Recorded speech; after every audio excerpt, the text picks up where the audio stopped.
ఓం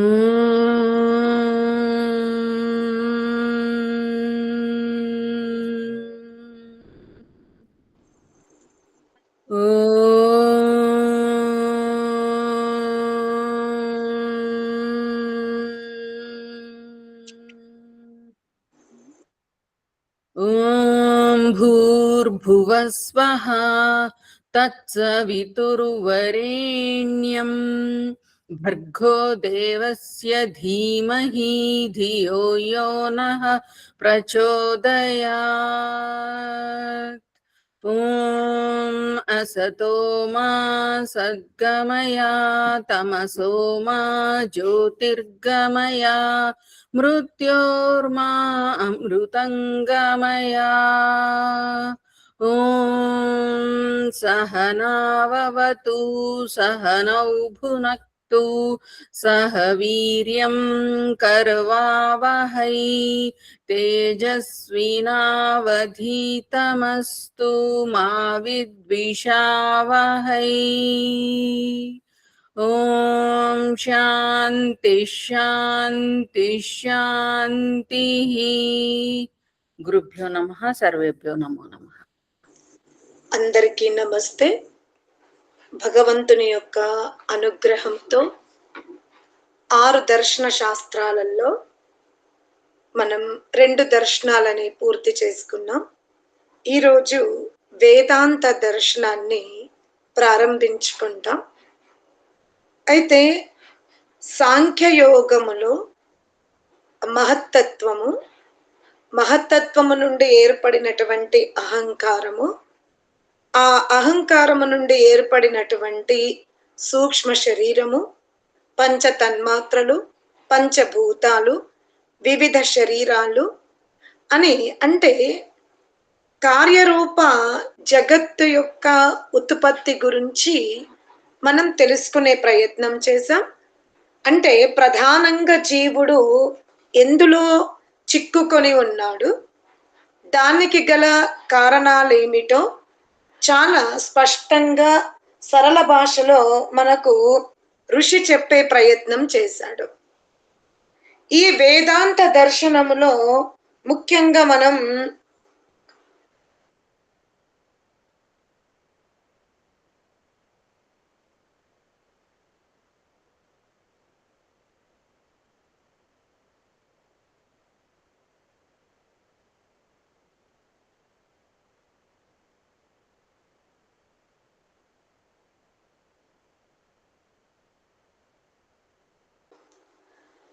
ఈ వేదాంత దర్శనములో మాత్రం ముఖ్యంగా బ్రహ్మతత్వము గురించి మాత్రమే లోతుగా చెబుతూ ఉంటాడు. అందుకనే మొదటి సూత్రము అంటే వేదాంత దర్శనమును వ్యాస మహర్షి వ్యాఖ్యానం చేశాడు. అథాతో ధర్మ జిజ్ఞాస అంటాడు.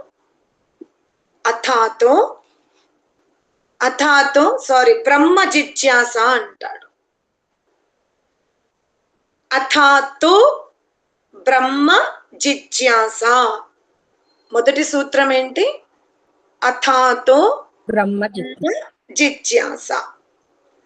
అథ అంటే ఇక్కడ ఎప్పుడు అంటే మనకు బ్రహ్మను తెలుసుకోవాలనే కోరిక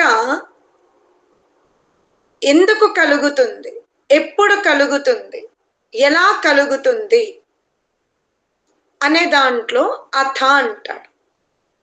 అథ అంటే వివేకము, వైరాగ్యము, షటిక సంపత్తులను మనం సంపాదించుకున్న నాడే బ్రహ్మని ఎరగగలము అంటాడు.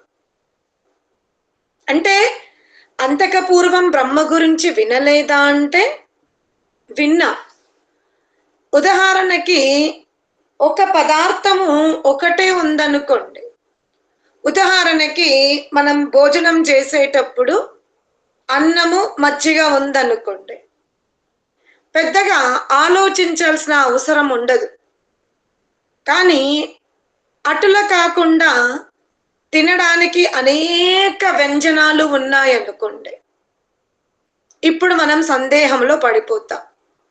ఏది తినాలి, ఏది రుచిగా ఉంది, ఏది నాకు జీర్ణమవుతుంది, నేను ఏది తినకూడదు అంటే పదార్థాలు ఎక్కువగా ఉన్నప్పుడు మానవుడికి సందేహం కలుగుతుంది. కొన్ని ఉన్నా ఒకటి ఉంటే సందేహం కలగదు. అటులనే ఇక్కడ బ్రహ్మతత్వము అంటే సనాతన ధర్మము యొక్క పునాదియే మనం తెలుసుకునే ప్రయత్నం చెయ్యాలి. ఇక్కడ దేవుడు ఒక్కడే, కానీ ఎక్కడ జీవునకు సందేహం కలుగుతుంది అంటే ఆ బ్రహ్మ నానావిధ రూపములను ధరించుకొని ఉంటాడు. నానావిధ రూపాలు అంటే కార్యములు.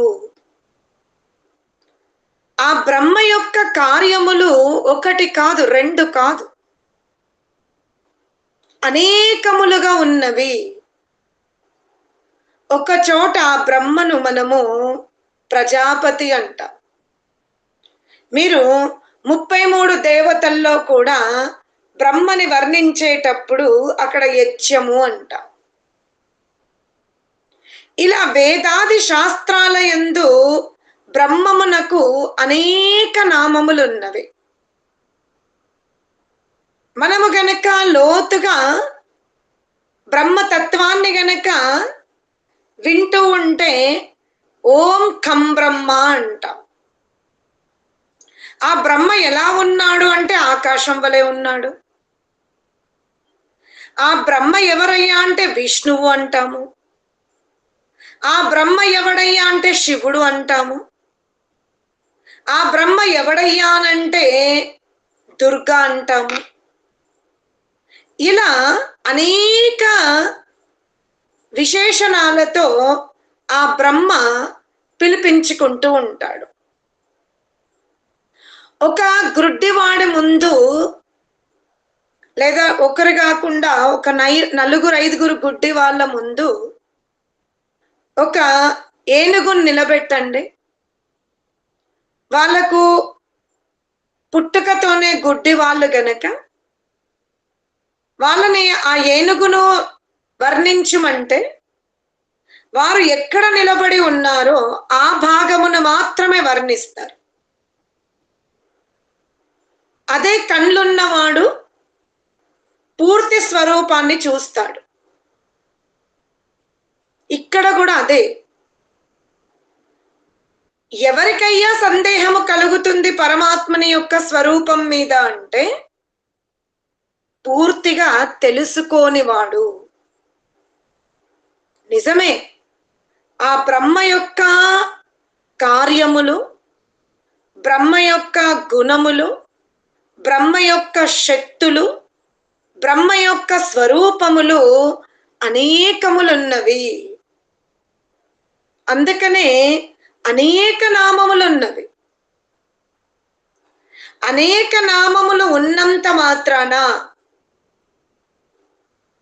అనేకములైన గుణములు, అనేకములైన కర్మలు, అనేకములైన స్వభావములు ఉన్నంత మాత్రాన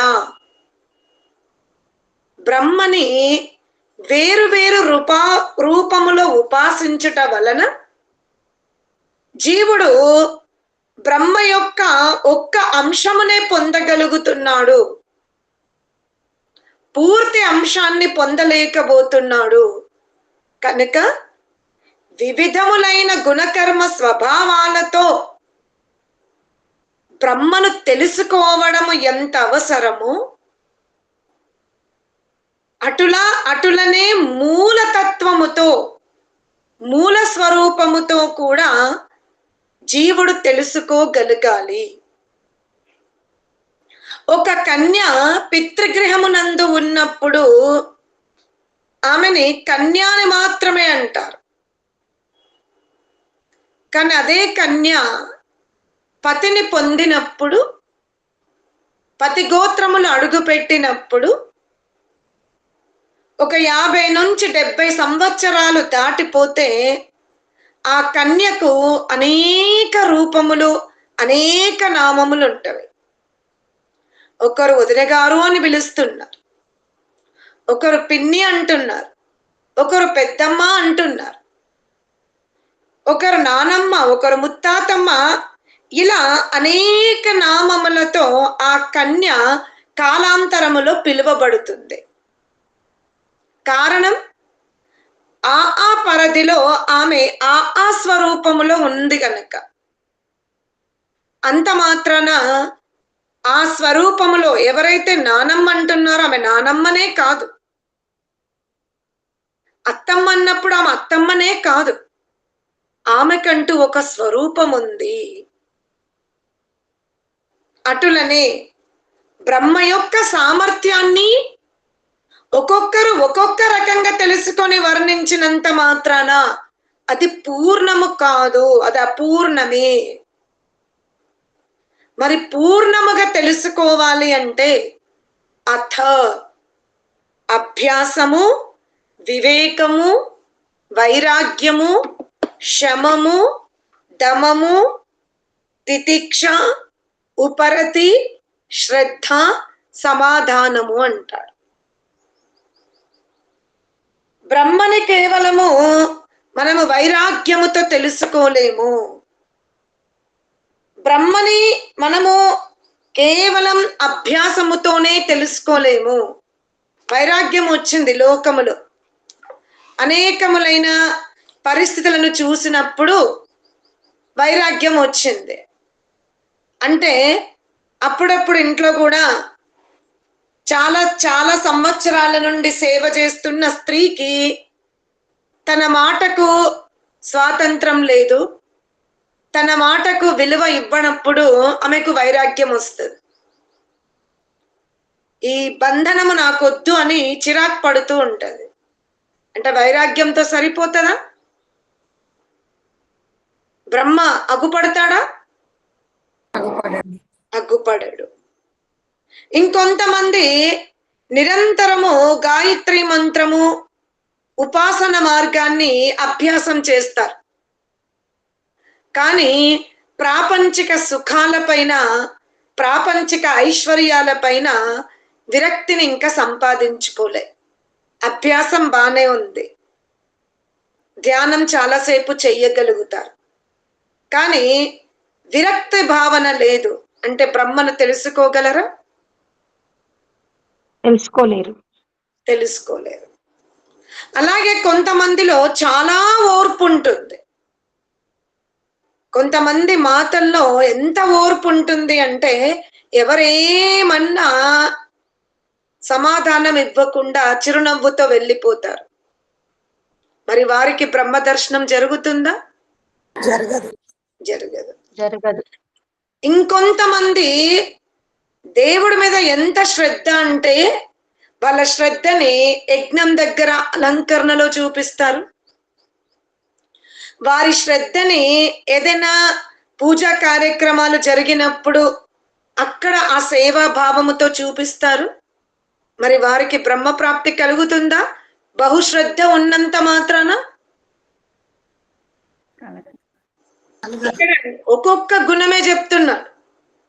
కొందరిలో అభ్యాసం ఉంది, కొందరిలో వైరాగ్యం ఉంది, కొందరిలో క్షమాగుణం ఉంది, కొందరిలో శ్రద్ధ ఉంది. ఇంకొకరు ఉంటారు తితిక్ష, తెలుసుకోవాలి తెలుసుకోవాలి, బ్రహ్మను తెలుసుకోవాలి తెలుసుకోవాలి, కానీ ప్రాక్టీస్ చెయ్యరు, ఓర్పు లేదు, శ్రద్ధ లేదు. బ్రహ్మ అగ్గుపడతాడా? చెప్పండి. బ్రహ్మ గురించి ఉన్నట్టుగా తెలుసుకున్నారు. అందుకనే ఇక్కడ ఋషులు ఏమంటున్నారు అంటే, ఎవని యందు అయితే వైరాగ్యం ఉందో, ఎవడైతే అభ్యాసము చెయ్యగలుగుతాడో, ఎవనిలో శమముందో, దమముందో, ఉపరతి ఉందో, తితిక్ష ఉందో, శ్రద్ధ ఉందో, సమాధానముందో, ఈ 6 గుణాలు వైరాగ్యము, అభ్యాసము అనగా ఎవరైతే ఈ అష్ట సంపత్తులను స్వాధీనపరుచుకున్నారో వారు మాత్రమే బ్రహ్మను తెలుసుకోగలుగుతారు. ఏమేమి ఉండాలి? అభ్యాసం ఉండాలి, వైరాగ్యం ఉండాలి, శమము ఉండాలి, దమము ఉండాలి, ఉపరతి, తితిక్ష, శ్రద్ధ, సమాధానం. ఒక చిటుక్కున రాసేసుకోండి. బ్రహ్మను పొందాలి అంటే అభ్యాసము,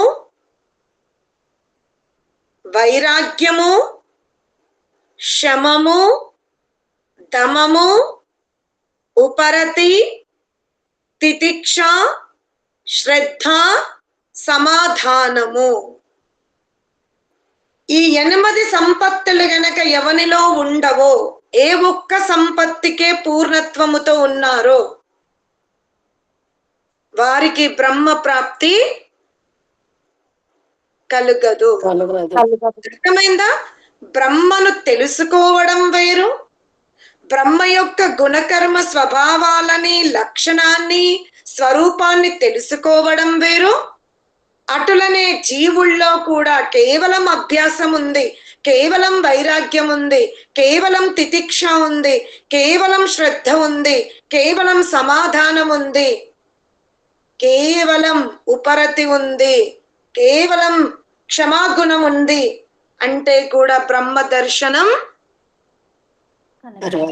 కలుగదు. అర్థమైందా? అది మనం తెలుసుకోవాలి. ఇప్పుడు చూడండి, శమము అంటే ఏమిటి? శమము, శ్రీలోని ష, శమము అంటే మిత్ర భావన. శమము అంటే మిత్ర భావన, రాగద్వేషములను పూర్తిగా నిర్వర్తించుకోవడం, నిర్మూలన చేసుకోవడం. శమము అంటే మిత్ర భావన. శమము అంటే ఏంటి? రాగద్వేషాలు పూర్తిగా నిర్మూలించుకోవడం, అందరి పట్ల మిత్ర భావనతో ఉండడం. అర్థమైందా? ఇది ఒకే రోజులో వస్తుందా అంటే రాదు. కానీ బ్రహ్మను పొందాలి, బ్రహ్మను దర్శించుకోవాలి అనుకున్నప్పుడు ఈ గుణాన్ని మనం ఏం చేసుకుంటాం? అర్థమైందా? శమము. తర్వాత ఏమిటి? దమము. రెండవది ఏమిటి? దమము. దమము అంటే బాహ్యేంద్రియాలను వశపరుచుకొనుట. ఏదో టక్కుననేసాము, ఏదో చూడకూడని దృశ్యాన్ని చూస్తూ కూర్చున్నాము, తినకూడని ఆహారాన్ని తీసుకుంటున్నాము. దీనివల్ల ఏమవుతుంది? తినకూడని ఆహారం తీసుకోవడం వల్ల శరీరములో విషమ ధాతు ఉంటది, అనారోగ్య సమస్యలు వస్తవి. ముందు వెనుక తెలుసుకోకుండా నోరు జారుకోవడం వల్ల శత్రుత్వం పెరుగుతుంది. చూడకూడని దృశ్యాలను చూసుకోవడం వలన మనస్సులో అనేకములైన అధర్మ కోరికలు పెరుగుతాయి. అర్థమైందా? చూడడము అంటే మన వయసుకు తగ్గ దృశ్యమునే చూడాలి. దానికి భిన్నముగా చూసినా అది మన మనస్సుని చలనం వైపు తీసుకెళ్తారు. అటులనే ఎంత పెద్దవాళ్ళం అయినప్పటికీ కూడా నోరు జారుకోవడము కంటే చాలా జాగ్రత్తగా మాట్లాడడమే ఏమైంది? ఇంత మౌనం ఎందుకయ్యా? ఉత్తమము. ఉత్తమము. శమము. దమము అంటే ఏం చెప్పాను? బాహ్యేంద్రియాలను వశములో పెట్టుకోవడం, ఉంచుకోవడం. ఒకప్పుడు మన స్వభావం ఎలా అయినా ఉండనివ్వండి, మనము మారాము, మన స్వభావం మారింది అని మనం ఇతరులకు పరిచయం ఇవ్వడానికి మన ప్రవర్తనని మనం మార్చుకోవడం లేదు. ఎవరిని దర్శించుకోవడం కోసం మన ప్రవర్తనని మార్చుకుంటున్నాం? బ్రహ్మను దర్శించుకోవటం. బ్రహ్మను. బ్రహ్మస్థానము ఎందుగలదు? చెప్పండి. బ్రహ్మస్థానమును మీరు ఎందెందు చూడగలరు? వర్ణించగలరా? వర్ణించలేము. వర్ణించలేము. అనుకనే నా వాడకట్టోలు నేను మారానని గుర్తించాలని, నా పొరుగింటోలు నన్ను గుర్తించాలని తాపత్రయం ఎందుకు? మన ప్రవర్తన దినదినము చాలా సత్వముగా ఉంది అనేది సర్వవ్యాపకుడైన పరమాత్మునికి తెలిస్తే చాలు. ఎందుకంటే ఆ బ్రహ్మని మనం పొందాలి అంటే మనలో ఈ శమము ఉండాలి, దమము ఉండాలి. ఆ తర్వాత ఏమంటున్నాడు? ఏవైతే వేదాది శాస్త్రాలయందు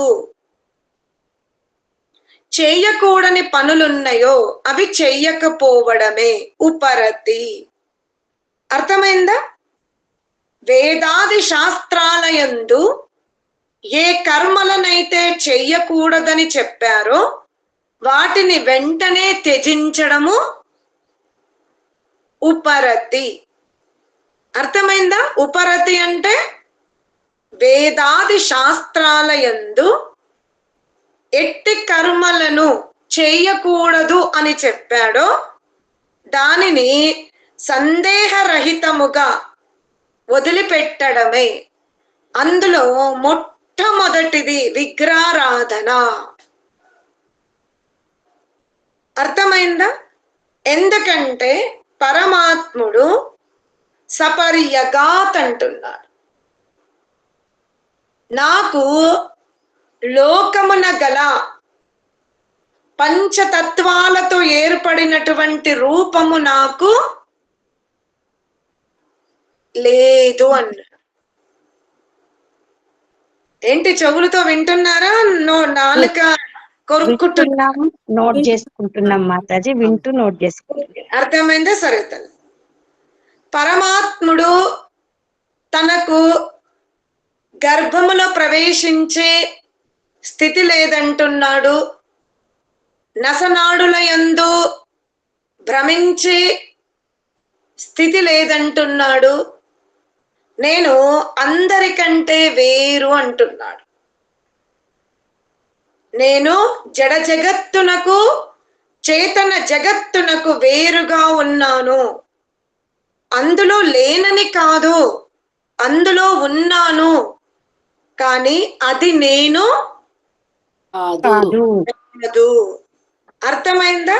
వేదాది శాస్త్రాలయందు బ్రహ్మ ఉపాసన నిరాకారముగానే చెప్పబడినది.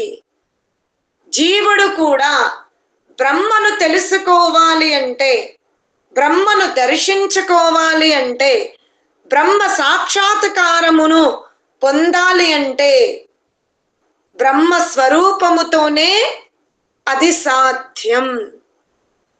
అన్య మార్గముల వలన బ్రహ్మ దర్శనం అర్థమైందా? మళ్ళీ వేదములో ఏమన్నాడు? వృక్షములను నాటుట మానవుడి యొక్క పరమ ధర్మము. స్థూల దేహాన్ని జీవాత్మ వదిలిపెట్టిన తర్వాత శుచిగా దానిని భస్మము చేసి, సుగంధ ద్రవ్యాలతో భస్మము చేసి, ఏదైనా అంశం మిగిలి ఉంటే దాన్ని ఎరువుగా మార్చండి అన్నాడు. ప్రవహించే నీటిలో వద్దు అన్నాడు.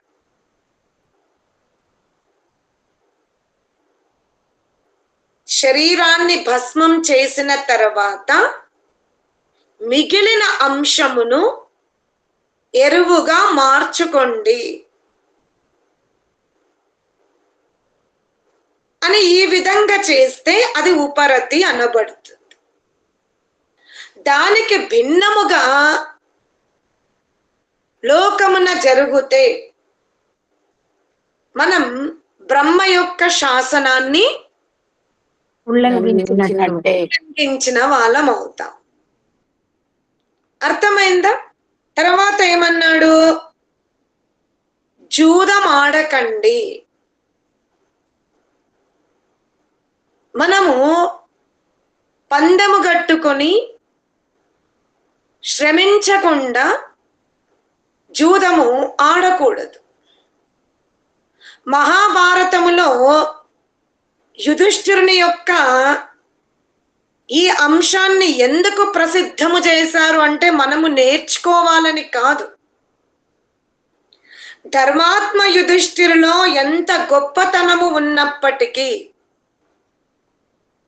అతను ఒక జూదము వలన రాజ్యము కోల్పోయాడు. తస్మాత్ జాగ్రత్త అని మనకు హెచ్చరించడం జరిగింది. కానీ మనం ఏం చేస్తాం ఈరోజు? దానిని వైశాల్యముగా మార్చుకున్నాం. మత్తు పదార్థములను సేవించకూడదు. ఆర్తనాదము చేస్తూ వచ్చిన ఆహారమును భుజించకూడదు. ఋతువులకు అనుకూలమైన ఆహారమునే భుజించుట ఇది వేద శాస్త్రముల యొక్క ఉపదేశం. శమము, దమము, మూడవది ఏం చెప్పాను? ఉపరతి. ఉపరతి అంటే ఏమిటి? వేద విరుద్ధమైన కర్మలను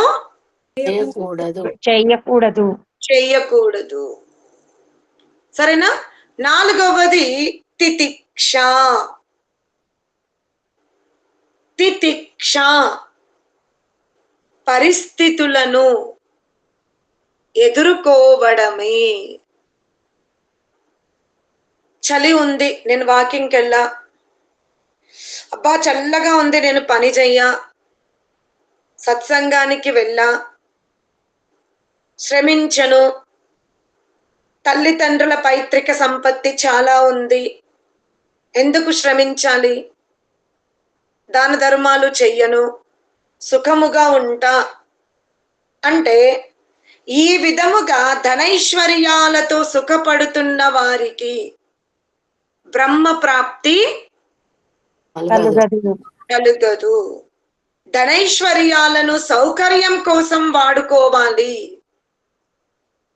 అంతేకాని అయ్యా బ్రాహ్మణయ్యా నీకు కావాలంటే 21,000 ఇస్తాను, నా బదులుగా నువ్వే జపము చెయ్యు అంటే బ్రహ్మ ప్రాప్తి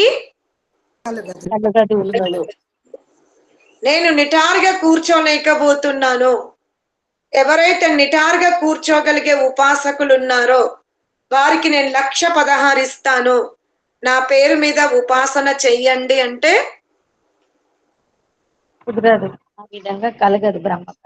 అర్థమైందా? తితిక్ష సోమరి అని రాసుకోవాలమ్మా అర్థం. ఇవన్నిటికి మీనింగ్ మీకు ఎలా అర్థమవుతే అలా రాసుకోండి. ఇక సోమరి లక్షణాలు ఉన్నాయి ఎక్కువ అని అడుగుతున్నట్లు. సోమరితనం కాదు ఇక్కడ. ధనం ఉంది కదా అని ధన మార్గములో బ్రహ్మ ప్రాప్తి కోసం ప్రయత్నం చేయుట. నేను జపం చేయలేనండి, నాకు అంత ఓపిక లేదు, మీరు చేస్తే నేను మీకు 1,16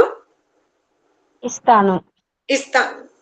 అరే ఒక్క రోజులో 1000 చెయ్యలేవు, ఒక్క పూట 1000 చెయ్యలేవు, రోజుకి 10, గంటకు 10. నార్మల్ గా పనులు చేయించుకున్నట్టే ఉందమ్మా. అర్థమైంది ఏంటి? శరీరం సహకరించట్లేదు, అరగంట సేపు నిటారుగా కూర్చుందామంటే, సరే 5 నిమిషాలు చెయ్యండి, కాసేపు రెస్ట్ ఇవ్వండి, మళ్ళీ చెయ్యండి. ఇది ఇలా చెయ్యడం వల్ల బ్రహ్మ ప్రాప్తి కలుగుతుంది కానీ మా వల్ల కాదండి, మీరే చేసుకోండి, మాకు ఏసీలు అలవాటైపోయినాయండి, ఆ వేడిని మేము భరించలేము అని అర్చకుణ్ణి పెట్టి యజ్ఞయాగాదులు చేయించిన అది సద్వినియోగం అవుతుంది కానీ బ్రహ్మ ప్రాప్తి మాత్రం కలుగదు. కలుగదు. ఏంటి విజయత్తం, అర్థమైందా? అర్థమైందమ్మా. ఆ ఉపాసన అనేది ఇతరులు చేస్తే మనకు కలుగుతుంది అన్న సౌకర్యం పరమాత్ముడు ఈ లోకములో ఇచ్చి ఉంటే ధనవంతులందరూ కూడా కైవల్యం అనే ధామమును కూడా అట్లనే చేసేవాళ్ళు. కొనేసేవాళ్ళు. అర్థమైందా? మొట్టమొదటగా కైవల్య ధామమును ఎవరు కొనుక్కునేవాళ్ళు?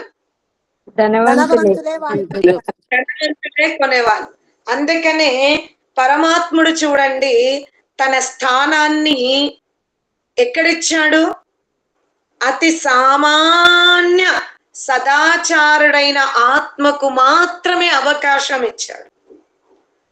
నువ్వు గుడ్డివాడిగా పుట్టు, కుంటివాడిగా పుట్టు, నలుపుతో పుట్టు, బీకారిగా పుట్టు, ఎలా అయినా నీ శరీరం ఉండని, నీ సాధనాలు నీ సౌకర్యాలు ఎలా అయినా ఉండని, నిర్మలమైన ఆత్మ ఉంది అంటే నేను అక్కడ దర్శనం ఇస్తాను. అంతేకాని నువ్వు బంగారు సింహాసనం మీద కూర్చొని శరీరము నిండా సువర్ణాది ధాతువులను ధరించుకొని వేసుకున్న ఆసనము కూడా సువర్ణమే, నీవు త్రాగుతున్న ఆ ఆచమన పాత్ర కూడా సువర్ణమే, అప్పుడు కాదు నేను దర్శనం ఇచ్చేది. నీ ఆత్మని నువ్వు సర్వోత్తమముగా అలంకరించుకున్న నాడు నా దర్శనం జరుగుతుంది అంటాడు. అర్థమైందా? తర్వాత ఏంటి? గురువుతో చెప్పబడినటువంటి మాటలు. ఏ గురువైతే పదార్థతత్వాన్ని కానీ బ్రహ్మతత్వాన్ని కానీ పక్షపాత రహితముగా ఉపదేశిస్తున్నాడో అట్టి మాటలను మనం శ్రద్ధగా శ్రద్ధ అంటే యథార్థమైనటువంటి ఉపదేశమును మనకు ఇష్టము లేకున్నా స్వీకరించే ప్రయత్నం చెయ్యాలి.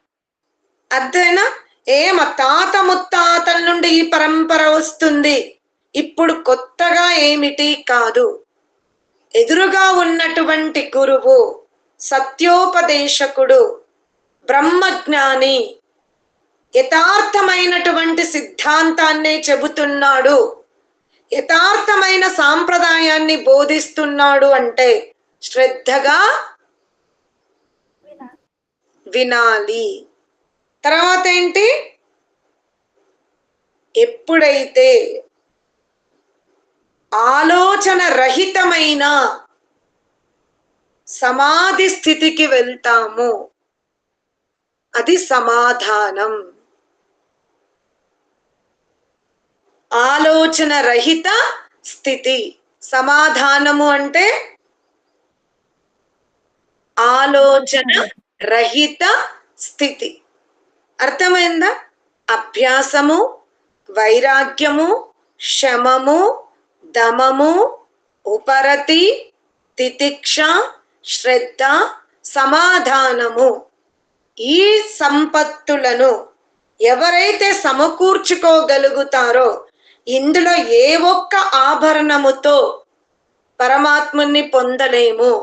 అన్ని ఆభరణాలను ధరించుకొనున్నప్పుడే మనము బ్రహ్మని పొందగలుగుతామని అథశబ్దమునకు అర్థం. కేవలం మొదటి రెండు చెప్పలేదు, వివేకం వైరాగ్యము నోట్ చేసుకోలేం, చెప్పలేరు అంటే శమం నుండి రాయించాము. అవును, వివేకము ఎక్కడ విన్నాము మనం? అదే రాసుకోలేమని అన్నాను. సరే తల్లి, వివేకము వైరాగ్యము ఏ దర్శన శాస్త్రములో విన్నాము?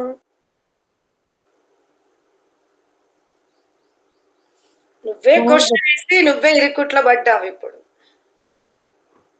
పతంజలి మహర్షి. కాబట్టి అక్కడ నుండే యాడ్ చేసుకోండి. అంతే మాట్లాడతారు. అర్థమైందా? వివేక వైరాగ్యములను అక్కడి నుండి తెచ్చుకుని ఈ 6 కొత్తగా ఉన్నవి కాబట్టే నేను వివరముగా చెప్పారు. చెప్పాను. అథ అనే పదమునకు మాత్రమే ఈరోజు మనం తెలుసుకున్నాం. జిజ్ఞాస అనే పదమును మళ్ళీ క్లాస్ లో తెలుసుకునే ప్రయత్నం చేద్దాం. సరేనా? ఓం శాంతి శాంతి శాంతి.